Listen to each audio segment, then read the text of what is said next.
मुलांनो, आज आपण 10th स्टँडर्डचा मॅथ्स हा जो सब्जेक्ट आहे त्याचा पार्ट 1 अल्जेब्रा हा आपण या ठिकाणी अभ्यासणार आहोत।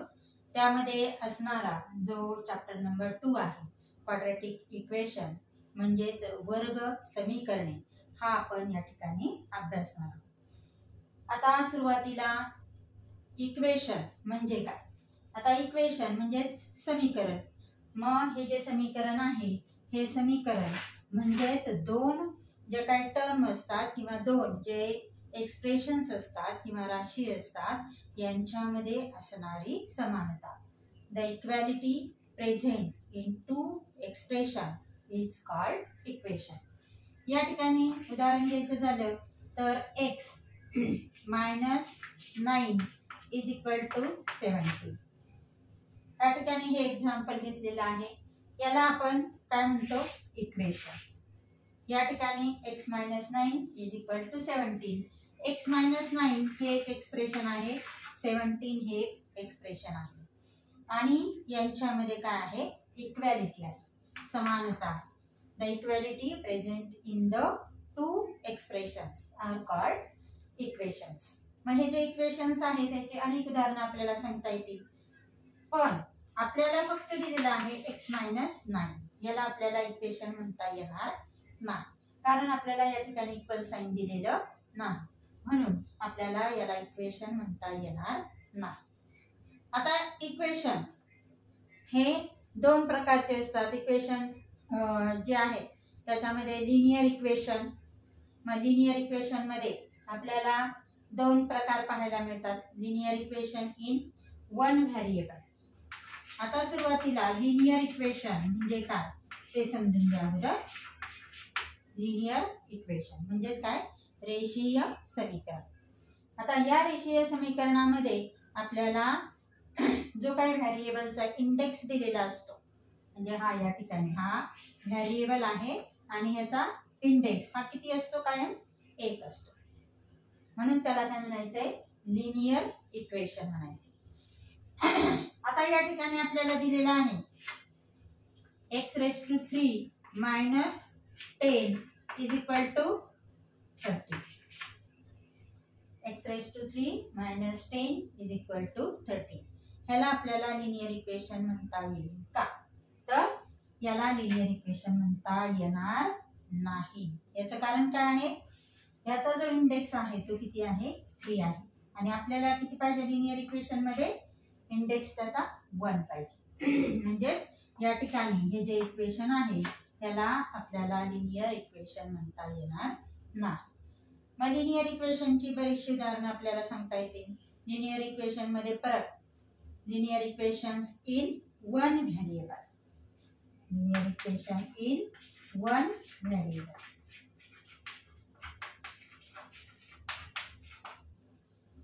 आता linear equation in one variable म्हणजे काय?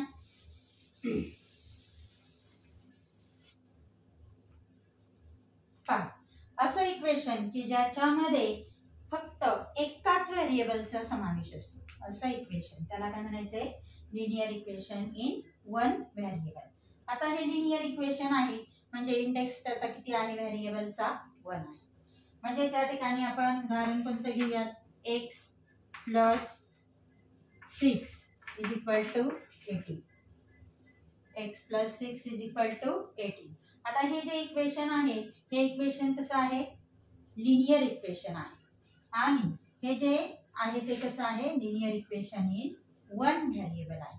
म्हणजे या ठिकाणी हा जो चल आपल्याला दिलेला आहे x हा किती आहे? एकच आहे किंवा एकाच प्रकारच्या चलाचा या समीकरणामध्ये समावेश होतो, म्हणून त्याला काय म्हणायचंय? Linear equation in one variable.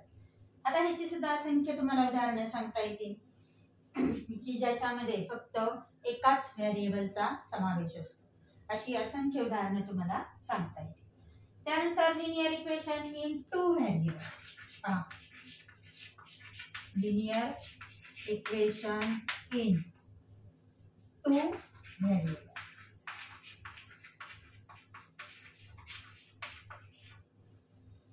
मग हे जे काही लिनियर इक्वेशन आहे त्याच्यामध्ये दोन व्हेरिएबलचा समावेश असतो. आता व्हेरिएबल आपण A to Z कुठलंही वापरू शकतो. मग या ठिकाणी उदाहरण घ्यायचं झालं तर x 2x plus 3y is equal to 7. या ठिकाणी व्हेरिएबल किती आलेले आहेत? दोन आहेत. एक आहे x, दुसरा आहे y. म्हणजेच या ठिकाणी हा x आणि y या दोन व्हेरिएबलचा या ठिकाणी या इक्वेशन मध्ये समावेश आहे. म्हणून याला काय म्हणायचंय? Linear equation in two variable. मग या ठिकाणी त्याचा जो जनरल फॉर्म आहे हा या ठिकाणी या लिनियर इक्वेशन इन टू व्हेरिएबलचा जो काही जनरल फॉर्म आहे तो सुद्धा आपल्याला या ठिकाणी लिहिता येईल. आता ह्याच्यामध्ये सुरुवातीला आपण पाहिलं इक्वेशन मध्ये पाहिलं दोन एक्सप्रेशन मध्ये असणारी इक्वॅलिटी, म्हणून आपण त्याला काय म्हणतो? इक्वेशन म्हणतो. त्यानंतर linear equation in one variable मध्ये पाहिलं त्या समीकरणामध्ये फक्त एकाच चलाचा समावेश होतो, म्हणून त्याला काय म्हणायचंय? Linear equation in one variable. आता लिनियर इक्वेशन इन वन व्हेरिएबलचा जो काही जनरल फॉर्म आहे हा साधारणपणे कसा आहे? ax plus b is equal to c. पहा, ax plus b is equal to c. मग या ठिकाणी जर आपण पाहिलं तर x हा एकच व्हेरिएबल आपल्याला दिसतो आणि a आणि b या काय आहेत? नंबर्स आहेत किंवा हे काय आहेत? या ठिकाणी कोइफिशियंट आहेत. मग हे जे कोइफिशियंट आहेत, आता जसं आपण पाहिलं x plus 6 is equal to 18. मग x चा हा या ठिकाणी कोणताच कोइफिशियंट नाही, म्हणजे कोणता आहे? 1 आहे. म्हणजे या ठिकाणी a ची व्हॅल्यू किती आहे? 1 आहे. त्यानंतर b ची व्हॅल्यू किती आहे? 6 आहे. त्यानंतर c ची व्हॅल्यू किती आहे? 18 आहे. म्हणजेच या ठिकाणी आपल्याला हा लिनियर इक्वेशन इन वन व्हेरिएबलचा या ठिकाणी जनरल फॉर्म आपल्याला या ठिकाणी लिहिता येईल. या ठिकाणी a ची किंमत कधीही 0 असत नाही. a is not equal to 0. आता a जर 0 झाला तर काय होईल? पहा, ax plus b is equal to c. 0 गुणिले x plus b is equal to c. त्यांचा गुणाकार किती येईल? 0 into x 0 plus b is equal to c. हे या ठिकाणी एका चलातील रेषीय समीकरण म्हणजे इक्वेशन इन वन व्हेरिएबल राहणार नाही. हा व्हेरिएबल सुद्धा काय होईल? कॅन्सल होईल. कारण आपण या ठिकाणी a ची व्हॅल्यू ही किती घेतलेली आहे? 0 घेतलेली आहे. a ची व्हॅल्यू किती घेतली? 0 घेतली. b may be equal to 0. b ची किंमत 0 असू शकते, पण a ची किंमत याच्यामध्ये 0 असणार नाही. त्यानंतर linear equation in two variable. ह्याचा जनरल फॉर्म काय आहे? पहा, ax plus by is equal to c. a आणि b या दोनही किमती a is not equal to 0, b is not equal to 0. a हा 0 बरोबर नाही, b हा पण 0 बरोबर नाही. आणि जर घेतला तर काय होईल? a ची व्हॅल्यू 0, 0 इंटू एक्स 0 येईल. पहा, या ठिकाणी a ची व्हॅल्यू 0 इंटू एक्स, यांचं मल्टिप्लिकेशन काय येईल? 0. म्हणजे ही व्हॅल्यू काय होईल? पूर्णतः 0 होईल. प्लस b ची व्हॅल्यू जर आपण 0 घेतली तर ही पण 0 होईल इज इक्वल टू c. म्हणजे हे एका दोन चलातील रेषीय समीकरण राहणार नाही. म्हणजेच या ठिकाणी linear equation in two variable असण्यासाठी जनरल फॉर्म काय आहे? ax plus by is equal to c.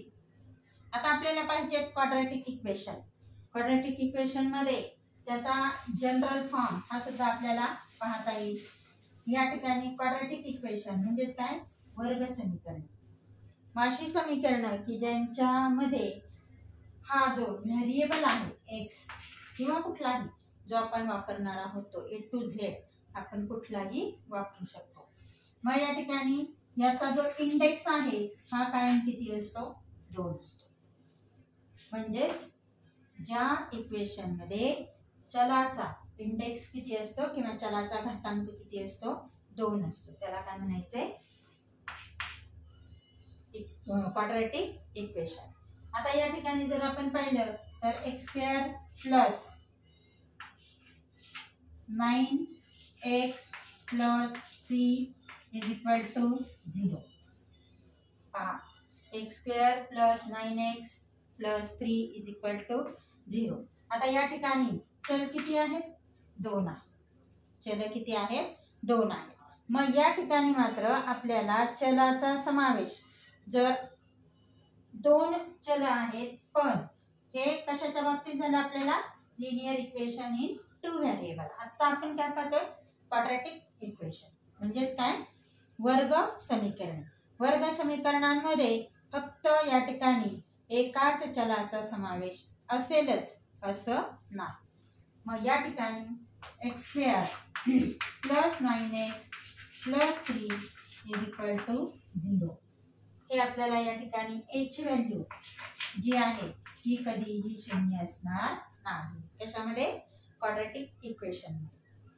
मग a ची जी व्हॅल्यू आहे ती जर 0 घेतली तर या ठिकाणी हे क्वाड्रॅटिक इक्वेशन राहणार नाही. ते काय होईल एका चलातील रेषीय समीकरण तयार आणि म्हणूनच या ठिकाणी हे क्वाड्रॅटिक इक्वेशन राहणार नाही आणि म्हणून a ची व्हॅल्यू या ठिकाणी कधीही 0 नसते. या ठिकाणी b may be equal to 0, c may be equal to 0 पण a ची व्हॅल्यू कधीही 0 असत नाही. तर अशाच प्रकारचे जे काही क्वाड्रॅटिक इक्वेशन्स आहेत हे आपल्याला या ठिकाणी सोडवायचे आणि त्याच्यामध्ये ही जी काही x ची जी व्हॅल्यू आहे किंवा व्हेरिएबल हा जो आहे हा व्हेरिएबल या ठिकाणी किती असला पाहिजे समान असला पाहिजे आणि म्हणून त्याला काय म्हणायचे क्वाड्रॅटिक इक्वेशन. पहा या ठिकाणी बाकीचा भाग जो आहे तो आपण नंतरच्या तासाला अभ्यासणार